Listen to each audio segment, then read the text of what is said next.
അല്ല, ഞാൻ ശരിക്കും പറഞ്ഞാൽ ആ വരികൾ പാടാൻ വേണ്ടിയിട്ട് സ്റ്റുഡിയോയിൽ എത്തിയപ്പോൾ ശരിക്കും ഞാൻ അത്ഭുതപ്പെട്ടു പോയി. ഇതാരത് എഴുതിയതെന്ന് ചോദിച്ചു. അപ്പോഴാണ് പറഞ്ഞ അനിൽ പനച്ചൂരാൻ എന്ന് പറഞ്ഞ കവിയാണ് എഴുതുന്നത്. അനിൽ പനച്ചൂരാന്റെ കവിതകൾ ഞാൻ നേരത്തെ കേട്ടിട്ടുണ്ട്, ഞാൻ നേരത്തെ ശ്രദ്ധിച്ചിട്ടുള്ള കവിതകളാണ്.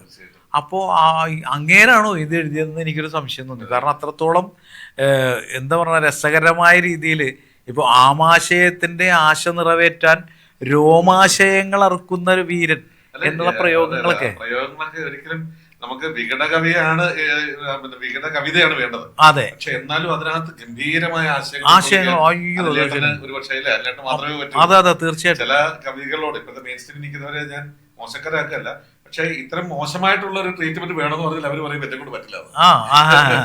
അല്ല, അതിൽ പോലും കണ്ടല്ലോ, അതിൽ പോലും അതിന്റെ ഒരു കാവ്യാത്മകത കൊണ്ടുവരാൻ സാധിച്ചിട്ടുള്ള മനുഷ്യനാണ് അനിൽ. അത് ലളിതമായ വരികൾ. അതെ അതെ അതെ, മലയാള ശുദ്ധ മലയാള കവിത എന്ന് വേണമെങ്കിൽ പറയാം. ഞാൻ അത്ഭുതപ്പെട്ടു പോയി.